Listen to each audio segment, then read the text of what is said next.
Vampire Academy is a six-book YA series by Richelle Mead. The first book was published in 2007, a year before the first Twilight movie came out, which places this series smack bang in the middle of the vampire craze and subsequent paranormal romances fad, with the final book, Last Sacrifice, coming out in 2010. In the Vampire Academy universe, there are three types of vampires: Moroi, Strigoi, and Dampires. A Moroi drinks blood, but they don't kill their victims. They can walk in the sun, but it's very tiring for them, and they're born, not made. They can also do some elemental magic, have some heightened senses, and are the rulers of the vampire world. A Dampire is half human, half Moroi, and they don't drink blood at all. They're basically stronger humans that have inherited some of the heightened senses that Moroi have. A Strigoi is your classic blood-drinking vampire. They kill their victims, they're way stronger than both Dampires and Moroi, they burn in the sun, they can't do any magic at all, and they're generally soulless murder machines. They're also immortal, getting stronger the longer they stay alive. Strigoi are made when a Moroi drinks a victim until they're dead, or a current Strigoi could forcibly turn a Moroi, or a human or Dampire for that matter, by doing the classic drain you of your blood and then feed you some of theirs trick. But to be absolutely clear, Strigoi are not mindless beasts. They're like the worst psychopaths you've ever met, thinking only of themselves, believing themselves to be awakened, even if they were forcibly turned. They are no longer who they were before they were Strigoi, and the Vampire Academy world considers the original person to be dead once they're turned. The series is held from the point of view of Rose Hathaway, a Dampire, as she makes her way through St. Vladimir's, the Vampire Academy in the title. She's training to be a guardian for the Moroi world, or more specifically, her Moroi best friend Lissa. The hook being that a few years ago, Rose and Lissa were in a car crash with all of Lissa's family. Her entire family died, but Rose and Lissa lived, which was considered a bit of a miracle. But ever since then, Rose has been able to just pop into Lissa's head, seeing everything from her point of view and being able to read her mind. If Lissa is feeling a particularly strong emotion, Rose can be pulled in against her will, but she can also do it whenever she pleases. Lissa isn't able to do anything of the sort to Rose. It is a one-way bond. Neither of them have any idea how this happened, and it's definitely not considered usual or normal by the vampire world standards. When I first read the Vampire Academy series, I was completely hooked by it. I was the perfect demographic for this book series. A young teenager looking for that sweet, sweet YA fantasy romance novel to fill the hole in my chest that Twilight had left. I also read the sequel series Bloodlines when it started coming out, although I was over my vampire romance phase by that point in time, leaving Bloodlines, which is genuinely an excellent series in its own right, to the shame corner of my bookcase. I decided to reread the Vampire Academy series as an adult, mainly because I wanted to reread Bloodlines, and it felt wrong to skip over the series that started it all. But I also had genuinely good memories of reading it, and wanted to see if I still felt the same way about it as an adult who has since expanded her reading repertoire. Now, this is the part of the video where I have to warn you about spoilers ahead for the Vampire Academy series. Like always, I'm not going into in-depth spoilers. There are definitely going to be a bunch of twists and turns that you won't see coming if you do decide to continue watching and then go read the series later. But there are going to be spoilers generally, so you've been warned. But a preface before we get started. My overall feelings about rereading this series is that I had a really fun time and it was an enjoyable read for me. But there are a lot of negatives that I want to go over before I talk about why I liked it. So just before I start shitting on this series for the next however many minutes, please know that there are some positives coming. So in the Vampire Academy series, our point of view character, Rose, and her mentor, Dimitri, fall in love. Now, to be clear, Dimitri isn't really a teacher at St. Vladimir's. He's a guardian at the school generally, who will be Lissa's guardian when she leaves the academy. But because she is at the academy, he is at the academy. But he volunteers to tutor Rose so she can catch up on some training that she missed during normal lessons due to unforeseen plot-related circumstances on behalf of the school, effectively making him her teacher. Dimitri is 24 when this occurs, and Rose is 17. Yikes. Reading about this relationship as a young teenager, I didn't have the same perspective that I did reading this as an adult. I think I remember thinking the romance was cute, but all in all, I didn't love it. Now, though, I see obvious problems with this relationship. Really, my main issue is the power imbalance. Dimitri might not be a teacher by name, but he, practically speaking, works for the school. Dimitri enforces curfews, hands out punishments, and as I've said, privately tutors Rose. For the entire first book, Rose is fighting against this attraction she holds because she recognizes the issues with having a relationship with her mentor, and it isn't until the end of the book that you find out that Dimitri feels the same way. And to be fair to his character, he spends a lot longer than Rose does, denying his affections for her. But regardless, in the end, they have a sexual relationship mere days before Rose's 18th birthday. It's an icky thing to read, and not something that Dimitri ever sees any consequences for. The most that happens when people find out is that they look scandalized, and then it gets swept under the rug. Even Rose's own parents, when they work out that this relationship had to have been developing when their daughter was still in school, is to, rather jokingly and only kind of seriously, talk about taking Dimitri out to a secluded area to ask him some questions. But it's presented as shovel talk, not something to be taken seriously. Not a single adult even double checks with Rose to make sure she wasn't manipulated into having a sexual relationship with her fucking teacher. What makes this disturbing is the fact that this is a YA novel. It is meant for teenagers in high schools to read. Now, that's not to say that books shouldn't portray unhealthy relationships generally, even being a YA novel, but this relationship isn't presented as unhealthy, it's presented as an exciting forbidden romance. I could maybe give it a pass if the book spent any time at all exploring how these sorts of relationships can be really fucked up, and boy is Rose glad that her relationship isn't like that or something, but nothing like that ever happens. I cannot state this clearly enough. If you're a student and you have feelings for a teacher, that's completely normal. But your teacher should not be professing to having feelings for you. It doesn't matter how mature your teacher says you are or how mature you feel. It's not about maturity or age difference, or even realistically the laws of consent where you live, although of course that is super important. It's about power and how much they have over you. In real life, Dimitri should have excused himself from the training and taken a different assignment if he really couldn't keep his feelings for Rose under check. But then again, in real life, or at least in Australia, these private tutoring sessions would not have been allowed to take place. But stepping away from that glaring problem in the relationship, I didn't really buy their romance in this read-through. I just didn't see how their personalities meshed together or how there was any attraction other than lust. This became particularly apparent to me in Blood Promise, when Rose starts to reminisce about all these loving, bonding moments they had together that apparently took place between books that we never got to see. In these memories, you start to see where their genuine love might have begun to take place beyond just physical attraction. But because you're only seeing this in the 4th book, it, in my opinion, just served to remind me what was missing all along. It was retconning at its finest. All Rose ever seems to think about Dimitri is how badass he is when it comes to fighting and training, and how hot she thinks he is. There are parts where she considers him to be interesting, because she finds out a small fact here or there, but it never feels any deeper than a student learning that their teacher is a human being.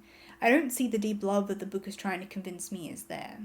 But, speaking of lust and sexuality, let's talk about the vampire world's attitudes towards sex, because it is really yikes. So in the Vampire Academy universe, like I explained earlier, there are these half-human, half-Moroi people called vampires, of which Rose is one. And yeah, if a Moroi and human had a child, it would result in a vampire. But there is a second way to get a vampire baby, and it isn't what you think it is. If a vampire and a Moroi have a child, it would also result genetically in a vampire every single time. A vampire and a vampire, however, can't have children together. They're basically sterile with each other. And what I want you to keep in the back of your mind is the fact that the Moroi world is entirely reliant on vampires for their survival as a species. since Moroi are basically the Stragoi's favourite food, and the Dampires are trained their entire lives to protect said Moroi from Strigoi. The vampire world doesn't mix with humans in that way anymore, since they're too scared of how powerful humans have become to risk that. So really, the only way to produce Dampires anymore is for Morois to have children with Dampires. But for some reason, there are 1,000,001 hang-ups regarding these relationships.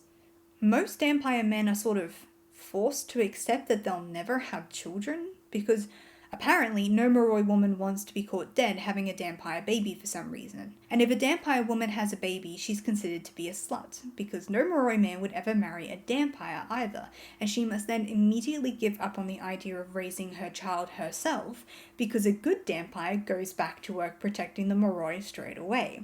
And if she does decide to raise the child herself, she's shunned by the entire society, practically exiled to these communities of Dampire women that the vampire world says are actually whorehouses. To add a vampire twist to it, the idea of Dampires letting Moroi drink blood from them is considered very taboo, despite the fact that with the Dampires' whole "they come first" motto, you would think that if you needed to in a pinch it would be fine, but apparently not. But letting a Moroi drink blood during sex would make you a blood whore, which is like the worst kind of whore you can be in the Vampire Academy world. So the entire Dampire industry, because remember, all Dampires are bodyguards for the Moroi, or they're teaching other Dampires how to be bodyguards for the Moroi, there is no other career path if you want to live in this society, is entirely reliant on people having perceivably shameful sex out of wedlock, which is a big fucking deal, and having an unwanted child. Seriously, most of the Dampire characters we meet don't know who their fathers are. This is all kinds of messed up. Now that you're armed with that knowledge, let's take a look at the first book, Vampire Academy, because the slut-shaming in the first book is particularly shameful. Rose as a character is a risk taker, and whilst the book takes pains to reassure us that she's a virgin throughout the book, she has a reputation for being sexually promiscuous at school. There is a scene about a third of the way into the book where Rose attends a party and goes down to the basement of the building with a Moroi boy called Jesse to play around and have fun with, although she makes it clear that they aren't going to have sex. While they're making out, Jesse's fangs accidentally brush against Rose's neck and she has an involuntarily excited reaction to it. A quick side note, a Moroi bite is meant to be extremely intoxicating, like taking crazy good drugs. Strigoi bites are even more intense. Jesse notices and essentially calls her a blood whore, not in a harsh, shameful way, but in a every Dampire girl is a slut, jock-y kind of way, and he tries to push her into letting him bite her. But then Dimitri enters the room and he is furious. He kicks Jesse out because it's against the rules for them to be alone in the room together, let alone clearly doing sexual things because they're half naked at this point. But then, it was almost like he'd been taken by surprise, like he'd never noticed me before. Had it been any other guy, I would have said that he was checking me out. As it was, he was definitely studying me. Studying my face, my body, and I suddenly realized I was only in jeans and a bra. Not appropriate, Dimitri. But it gets worse. Dimitri orders her to get dressed, and then they're in the hallway together, and he proceeds to lecture her about her sexual activity. Not in a be safe kind of way, which would frankly be inappropriate on its own, but just listen. And it is a big deal for Moroi to be with a Dampire girl. They like to brag. So, he looked disgusted. So don't you have any respect? Think about Lissa. You make yourself look cheap. You live up to what a lot of people already think about Dampire girls, and it reflects back on her. And me. Oh, I see. Is that what this is about? Am I hurting your big, bad male pride? Are you afraid I'll ruin your reputation? My reputation is already made, Rose. I set my standards and lived up to them long ago. What you do with yours remains to be seen. His voice hardened again. Now get back to your room, if you can manage it without throwing yourself at someone else. What the fuck? What the fuck? That man is her teacher. He's her teacher. And this conversation isn't even considered a completely fucked up thing to say to a student. It's sort of presented, at least in my opinion, as an important pep talk that Rose needs to hear in order to grow up. Rose even breaks down a little bit and asks Dimitri why it's wrong for her to have fun now while she's young and doesn't have any responsibilities. And Dimitri's response is to point out that she's 17 and in less than a year she'll be protecting people's lives, as if that has anything to do with her sex life. The conversation turns into a boo-hoo party for Dimitri and ends with him convincing her to dedicate herself in the training sessions they have, which when you know that he's interested in her sexually and romantically, comes across as extremely manipulative and creepy. The rest of the book isn't much better when it comes to how it treats sex. Soon after this rendezvous with Jesse, he and a friend of his spread it around the school that Rose had sex with both of them and let them drink from her. Not in itself a bad thing to have in a book, since this is a pretty one-to-one situation that teenagers, remembering that that's the intended audience for this book, would encounter at high school. But what bothers me about this B-plot is the conclusion. How do these rumors conclude themselves? By Rose and Lissa finding out that a rival of theirs, Mia, told the two boys to spread the rumor and paid them for that by having sex with both of them, which Rose and Lissa promptly forced the boys to spread around the school, and Mia is now the ostracized one. And this is where I really look to the author and try to work out why she decided to add that little payment aspect to that story, because it really wasn't necessary, and the message it sends is a really bad one. It wouldn't be out of character for these boys to spread the rumor on their own to help with their sexual reputation, and Mia could have just helped to spread it by saying she walked in on them together or saw them walk into the room or something. The message could have been, don't lie, but instead it became, Rose isn't a slut, Mia is. In book 2, Frostbite, the slut-shaming lightens up a bit, but it doesn't really go away. A new potential love interest, Adrian, is introduced to the series, and he also has a reputation for being sexually promiscuous, although his is a little bit more earned, not treated in any way near the same way as how it is with Rose, and he's also 21 years old, which makes it kinda creepy when he decides it's fun to flirt with Rose, whom I will remind you is underage. There is a point in this story where he sort of corners her on a balcony in what's meant to be a casual kind of way and flirts with her. Mia walks in on them talking, and the two girls call each other sluts, and Adrian flirts with both of them. Again, they're both underage, but whatever. Throughout almost this entire book, people are constantly telling Rose to stay away from Adrian, warning her about his sexual promiscuity, but almost no one ever tells Adrian to stay away from the underage girl.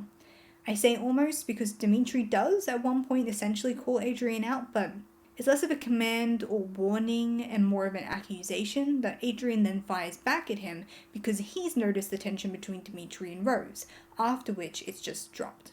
What makes this particularly gross is the fact that it's Adrian that's pursuing Rose, not the other way around. So all in all, it feels very victim-blamey.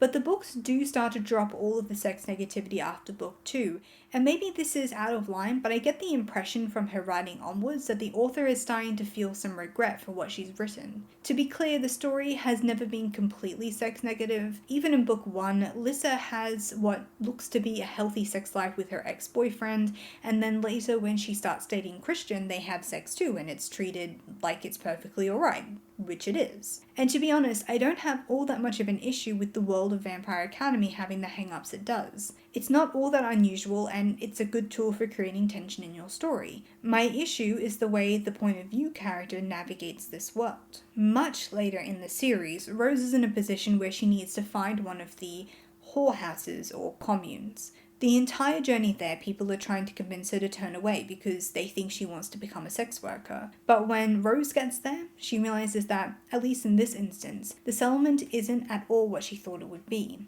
These are just groups of women who have come together because they want to raise their own children. And yes, sometimes old flames visit, but it isn't a transaction and they aren't sex workers. It's a good realization for Rose to have.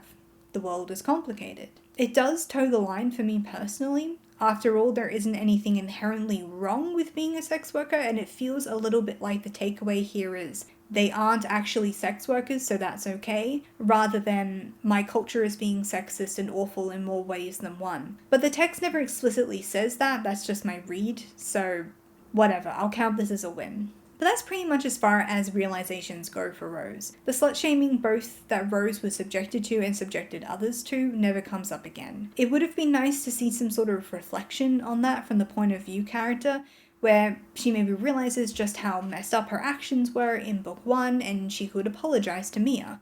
Or she could have a conversation with Lissa about how weird the vampire world treats all this stuff in comparison to how it's treated in the admittedly more liberal parts of the human world. But honestly, I can see why they didn't. It would have been hard to do if the author even wanted to in the first place. When you're that far into a series and there's already so many different things happening, it's hard to insert that sort of thing into the plot without having to pull the brakes on everything else that's happening. And for a character like Rose, who is stubborn and a bit stuck in her ways, it can be even harder to make that seem natural. Not to mention the fact that I can't imagine all of this happening without some sort of confrontation between Dimitri and Rose, and there's already so much happening between the two of them. Any good editor would cut that shit out. Better to just not mention it again and move on. So yeah, all in all, I think we can agree that how sex is treated in this series is super messed up in a multitude of ways. The cherry on top for me is all the procreation stuff, because that's teetering on the edge of some Handmaid's Tale shit right there. There's a whole subplot where the Moroi government is like, we desperately need more vampires so we can protect only the elite because classism. And for a split second, even though I've already read these books, I was like, shit, they're gonna start a mandatory breeding regime. They don't. But it's so close to stepping into some territory that definitely wouldn't be considered appropriate for a YA audience. So I've just spent a ridiculously long time talking about how problematic this book series is, and that's because I think it deserves to be talked about. But now, we're going to talk about how fun this was to read, and how I consumed all of it ridiculously quickly despite how problematic this stuff is. Look, the series does some messed up things, and it's a vampire romance series where I didn't like the main romance. But Christian and Lissa, they're so cute together. The grumpy one is soft for the sunshine one. But speaking of Lissa, let's talk about Spirit. So I mentioned at the beginning of the video that Moroi can do some elemental magic. Well, the idea is that all Moroi start off doing weak versions of all the elements. Fire, water, earth, air, a la Avatar The Last Airbender. And as they get older, they start to naturally specialize in just one of the elements. Well, very occasionally people don't specialize, which is what is happening with Lissa, except that it turns out there is a fifth element, which is spirit, that is so rare that it's mostly been forgotten about. So all these people who don't specialize are actually just specializing in spirit. A huge part of the series is Lissa and Rose trying to work out how spirit works, but a really big part of this is that the more Lissa uses spirit, the more unstable her moods become. It's basically a big allegory for mental health. Lissa suffers from depression, but we also learn about other spirit users who show symptoms more in line with schizophrenia or bipolar disorder. Now, it's not a perfect metaphor, especially since when Lissa is on medication to help stabilize her moods, she stops being able to use spirit, which feels a lot like the idea of people in the creative industry with mental health issues not being able to be creative when they're on their meds. But in saying that, and to be fair to the text, this type of conversation mainly comes up when she starts taking the meds and is still trying to find the right dosage, which of course is an experience that is very common in the real world. But I think my favourite part of this series, in regards to how it deals with mental health, happens in the first book, when Lissa is experiencing a particularly bad depressive episode, and Rose, who can see into Lissa's mind, remember, sees Lissa self-harming. It's hard to say what finally made me do it. I'd held on to so many secrets for so long, doing what I believed best protected Lissa, but hiding her cutting did nothing to protect her. There's this moment when Rose just realizes that the best thing she can do for her friend is inform the adults around her that Lissa is self-harming so that she can get the help she needs. Which, to be honest, is something that I think is a message we don't send to teenagers enough. And Lissa is angry to begin with, she feels betrayed and embarrassed, but she gets over that, and it's ultimately what's best for her. When you're a teenager, it can so often feel like you exist in your own little world, and to bring adults into it would mean losing something. And sometimes that's fine. It's important to have spaces where teenagers can be teenagers without adults interfering.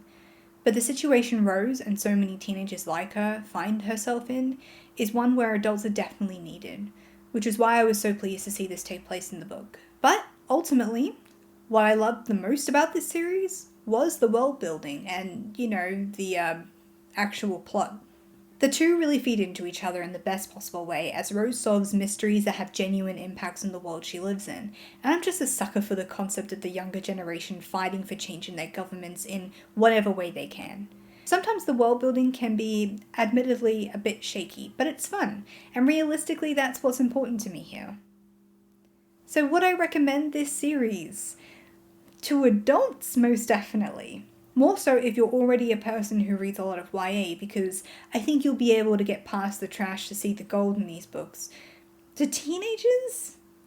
Well, look, here's the thing. Teenagers are at once so smart and yet so stupid. And they're also, in all likelihood, the meanest they'll ever be. And so it feels kind of risky to hand over a book that, at least to start with, seems to perpetuate harmful behaviours. But I mean, I read the books when I was a teenager and, well, I think I'm well adjusted. Single, individual books at the end of the day aren't powerful enough to completely sway our way of thinking. It's only when all the stories we hear are telling us the same thing that we start to feel a drag on influence. That's part of what makes things like representation so important. But I mean, particularly nowadays where sex positivity is so prevalent through culture in a way that it just wasn't when I was growing up. Let me put it this way, if I had a teenaged kid who asked me if they could read the series, I'd let them. But I'd give them a warning first that some of the views in it were outdated, that if they had any questions while reading to come and see me, and that also I'd like to have a chat with them once they were finished, just to be on the safe side. I would give Vampire Academy, the first book, 2.5 stars, Frostbite 3, Shadowkiss 3, Spiritbound 3, Blood Promise 4, and Last Sacrifice 4 stars. Overall, the series is a 3 stars read for me. And that's the end of the video. Thank you so much for spending your time with me. If you have any thoughts on the Vampire Academy series, please sound off below. I'd love to read them. If you like this video, please give it a thumbs up. And if you want to see more from me, then subscribe and ring that bell if you want to be notified every time I post a video. Thank you so much. And you have a wonderful rest of your day.